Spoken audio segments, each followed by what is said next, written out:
दिवाली बीत चुकी है और इस बार प्रॉपर्टी मार्केट में जहां एक और घर खरीदार बढ़ चढ़कर खरीदारी करते दिख रहे थे, तो वहीं डेवलपर्स का उत्साह भी बहुत ऊपर था। लेकिन दिवाली में प्रॉपर्टी मार्केट में कैसा रिस्पांस रहा और अब आगे घर खरीदारों का सेंटीमेंट कैसा है, क्योंकि कुछ रिपोर्ट हैं जो दावा कर रही हैं कि इस साल यानी 2022 में घरों की बिक्री का आंकड़ा 3,60,000 यूनिट को पार कर सकता है। तो कई रिपोर्ट में दावा है कि प्रॉपर्टी मार्केट में बहुत अधिक उत्साह नहीं है। तो हकीकत क्या है, जानने की कोशिश करते हैं। हमारे साथ इंडस्ट्री लीडर्स हैं, उनसे बात करते हैं। हमारे साथ हैं राजन बांदेलकर, नेशनल प्रेसिडेंट नरेटको। हमारे साथ हैं Ghulam Zia, executive director Knight Frank India. तो बहुत स्वागत है आपका जी बिजनेस पर। मेरा पहला सवाल राजन सर आपसे होगा।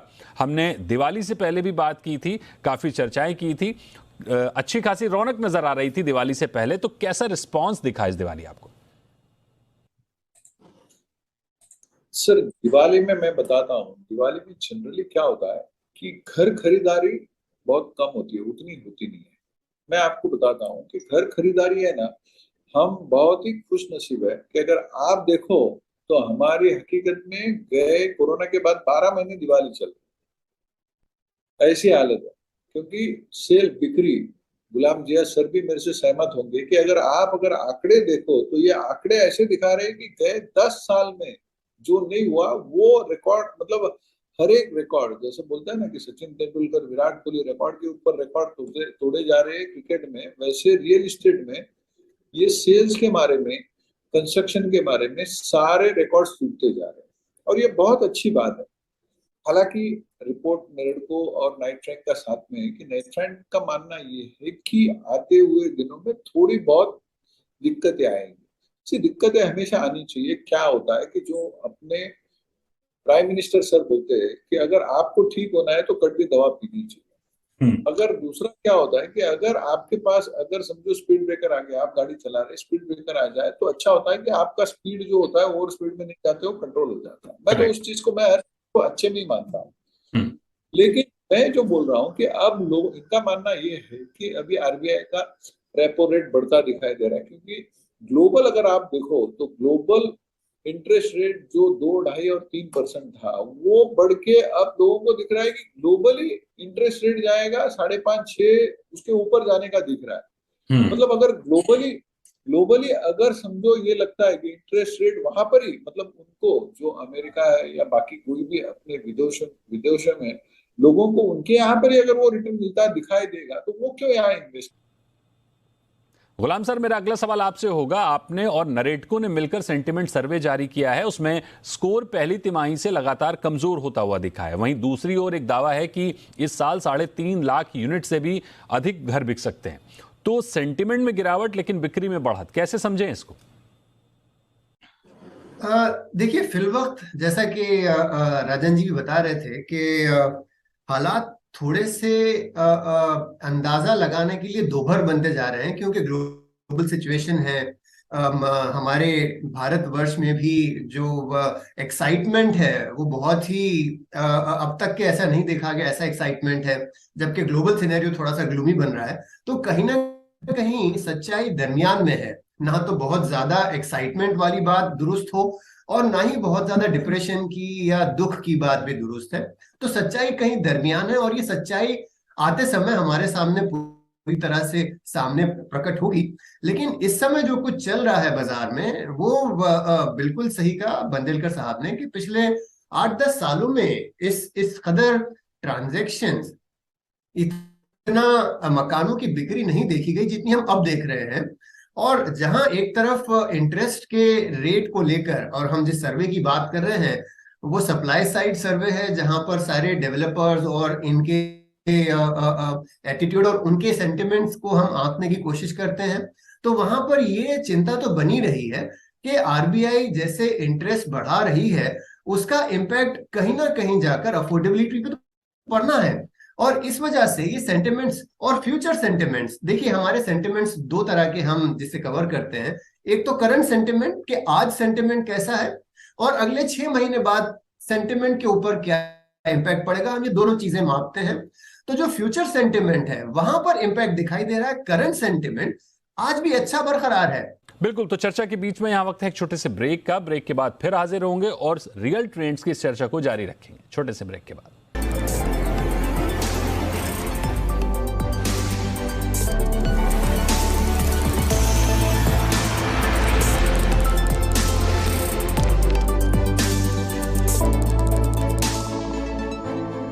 Welcome back. आप देख रहे हैं प्रॉपर्टी प्लस और आज प्रॉपर्टी प्लस में हम बात कर रहे हैं कि दिवाली के बाद का मार्केट कैसा है, कंज्यूमर्स ने कैसा रिस्पांस दिया और डेवलपर्स की आफ्टर दिवाली क्या स्ट्रेटजी रहने वाली है। तो इस पूरी चर्चा को आगे बढ़ाते हैं। हमारे साथ मेहमान जुड़े हुए हैं। राजन सर, मेरा अगला सवाल यह होगा कि करंट और फ्यूचर सेंटिमेंट स्कोर गिरता दिख रहा है, ऐसे में डेवलपर्स की स्ट्रेटजी क्या होगी? मैं एक चीज अगर आपने ऑब्जर्व किया होगा तो मैं आपके चैनल पर या जहां पर भी मैक्सिमम टाइम यही बोला है कि जब तक हम एब्सॉर्ब कर सकते हैं प्राइस राइज, हम एब्सॉर्ब करें। क्योंकि क्या होता है, जैसे मूवी में कहा जाता है कि एंटरटेनमेंट एंटरटेनमेंट एंटरटेनमेंट ही मूवी चलाती है, सेम वे डेवलपर को सिर्फ एक ही चीज चलाती है, वो सेल सेल सेल। तो जिस दिन तक इसका सेल चल रहा है, जैसे मैं बोलता हूँ कि अगर अगर एक एकदम सादे भाषा में बताऊं तो अपन नल खोले तो पानी आता है, तो अपने को मन में शांति रहती है। वैसे ही जैसे बोला ना कि हमने ऑफिस खोला और मकान बिकते रहे, वो हमेशा अच्छा है।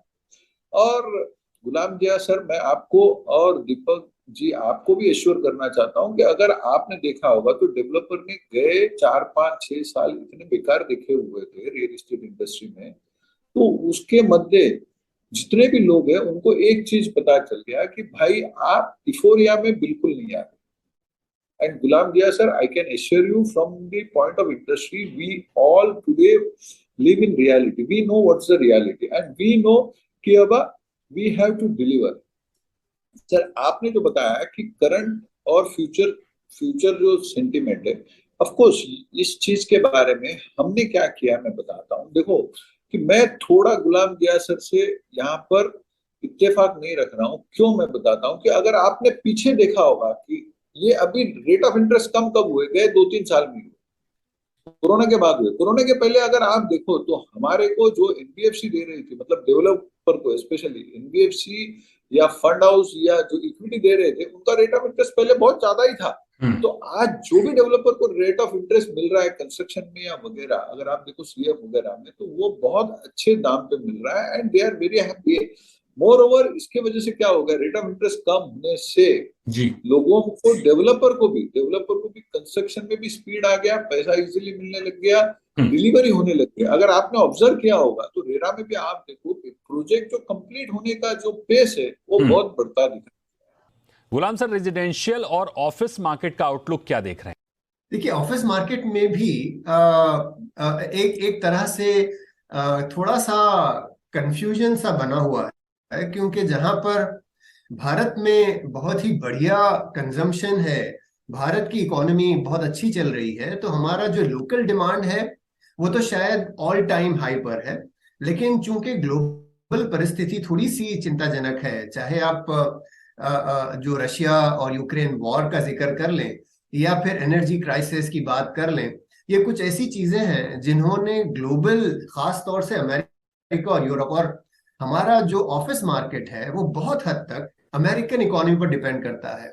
अब वहां पर भी दो पहलू सामने आ रहे हैं, तस्वीर के दो रुख सामने आ रहे हैं। एक तरफ तो ये कहना कि चूंकि वहां पर एक रिसेशनरी जैसा एक माहौल बना हुआ है, तो शायद वहां उस कारण से वहां इकोनॉमी अच्छी नहीं चल रही है, तो इंडिया में काम ज्यादा नहीं आएगा, जिसे हम आउटसोर्सिंग कहते हैं, वो काम ज्यादा नहीं आएगा, जो हमारे लिए ऑफिस मार्केट का सबसे बड़ा जरिया है। लेकिन दूसरी तरफ ये भी सोचा जा रहा है कि अगर वहां पर इस किस्म के हालात बने, जब जब भी वहां पर डिप्रेशन या इस तरह की इकोनॉमी में गिरावट आती है, तो वो लोग आउटसोर्सिंग करते हैं और आउटसोर्सिंग का काम दोबारा इंडिया में सबसे ज्यादा आता है। तो दोनों भी अटकलें लग रही हैं। राजन सर, ग्लोबल इकोनॉमी में अस्थिरता है, यूएस फेड लगातार रेट बढ़ा रहा है, भारत में महंगाई औसत से ऊपर है, इसका रियल्टी सेक्टर पर आप क्या असर देख रहे हैं? हम तो बोलते हैं ना, हम तो डेवलपर सपने सपने बेचते हैं, सपने बांधते हैं, सपने बोते हैं। तो ऋषि सोनक जो आए ना, वो भी एक अच्छी गुड वुमेन हम मानते हैं इसको। क्या होता है कि उसके वजह से आप जैसे देखो कि आज लंदन और यूके में सारे जगह पर अगर स्थिति अच्छी हुई तो 100% अगर आप सोचो तो कितने ही भारतीय है जो आज अब्रॉड में। आज मोदी जी के बाद में और हरेक के लोगों में जो देश प्रेम जागा हुआ है, अपन जो बोलते हैं कि मेक इन इंडिया, आज लोगों को ऐसा लगने लग गया है कि भाई वो लोगों का जो भी यंग पीरियड है कि जो वो लोग ने काम करते हुए वहां पर बिताया है, तो उनकी जो ओल्ड एज बोलो या रिटायरमेंट बोलो या बाकी जो भी आराम की जिंदगी करनी है, तो वो हर आदमी अपने मिट्टी पर आकर, अपने धरती पर आके करना चाहता है। उस चीज को हम एनकैश करने की कोशिश कर रहे हैं। इसमें हमने ग्लोबल एग्जीबिशन चालू किया है और इस तहत हमारी अक्टूबर 9 और 10 को, दिसंबर 9 और 10, सॉरी माफी चाहता हूँ, दिसंबर 9 और 10 को दुबई में एग्जीबिशन है। दूसरी बात जो आपने कहा कि ये इसका हमने दूसरा जोड़ ये लगाया कि अगर आपने देखा होगा तो इसमें भी मैं फिर से मोदी जी और अपने सेंट्रल गवर्नमेंट को बधाई देना चाहता हूँ। उन्होंने टेक्नोलॉजी का अगर आपने देखा होगा तो गए 3 साल से इतना इन्होंने पब्लिसिटी किया हुआ है कि आज हर कंस्ट्रक्शन साइट पर, मेजर कंस्ट्रक्शन साइट पर सारे नए नए टेक्नोलॉजी यूज करना चालू हो गए, जिसके वजह से पहले जो पोजीशन पीरियड था कि या प्रोजेक्ट का ड्यूरेशन पीरियड था वो पहले से कम आ गया। गुलाम सर, इसी सवाल को आपसे भी समझना चाहेंगे। जाहिर है कि सेंटिमेंट स्कोर में गिरावट के पीछे वैश्विक आर्थिक हालात जिम्मेदार हैं, क्योंकि हम देख रहे हैं एमपीसी की बैठक भी दिसंबर में जो शेड्यूल थी उसे नवंबर में एडिशनल बैठक के तौर पर भी किया जा रहा है, हालांकि दिसंबर में भी होगी। ऐसे में ट्रिगर्स और हर्डल्स क्या देख रहे हैं आप? देखिए, मेरे लिए सबसे बड़ा जो चिंता का विषय, जैसे हमने ड्यूरिंग द डिस्कशन हमने जिस पर गौर किया, वो ये अफोर्डेबिलिटी का है। और चाहे वो होम लोन के इंटरेस्ट की दर हो या प्रॉपर्टी प्राइजेस हो, ये दोनों चीजें अफोर्डेबिलिटी पर बड़ा इम्पैक्ट करते हैं। ऑब्वियसली वेल्थ क्रिएशन या जॉब और जो आपके इंसेंटिव्स या और सारी चीजें जो इनकम रिलेटेड हैं वो अपनी जगह पर इम्पोर्टेंट है, लेकिन ये दो हैं जो सप्लाई साइड से महत्व रखते हैं। और इन दोनों पर हमें एक प्रश्न दिख रहा है। अगर इसी प्रकार इंटरेस्ट रेट होम लोन बढ़ता रहा तो कहीं ना कहीं सेंटिमेंट, और वही हमारा सेंटिमेंट स्कोर बता रहा है कि इससे सेंटिमेंट्स तो कम से कम जरूर मजरूह होते हैं। और अगर प्राइस भी अस्थिर रहे तो उसको हम किसी तरह कवर अप कर सकते हैं। तो ये दो चीजें हैं जिनसे मैं थोड़ा बहुत चिंतित हूँ, और लेकिन उम्मीद है कि इतना ज्यादा इम्पैक्ट फिर भी नहीं दिखाई देगा। ब्याज दरें बढ़ती रह सकती हैं, दुनिया भर में ब्याज दरें बढ़ रही हैं, लिहाजा भारत में भी इसका असर पड़ता दिखेगा, क्योंकि निवेशकों को भी नजरअंदाज नहीं किया जा सकता है। हालांकि एक बड़ी अहम बात आपने कही कि अगर अफोर्डेबिलिटी को मेंटेन किया जाए तो बहुत ज्यादा असर पड़ता नहीं दिखेगा। उसका सारा दारोमदार डेवलपर्स पर रहेगा, राजन सर आप लोगों पर रहेगा। यानी आगे भी जो सेंटीमेंट कमजोर दिख रहे हैं वो रह सकते हैं, लेकिन उसको अफोर्डेबिलिटी से गति मिलती हुई जरूर दिख रही है। तो बहुत शुक्रिया करेंगे राजन सर आपका, और गुलाम जिया साहब आपका भी हमारे साथ जुड़ने के लिए और रियल एस्टेट सेक्टर की मौजूदा स्थिति को बताने के लिए। तो आज प्रॉपर्टी प्लस में फिलहाल इतना ही। अगले शो में होगी मुलाकात किसी और टॉपिक के साथ। तब तक के लिए नमस्कार।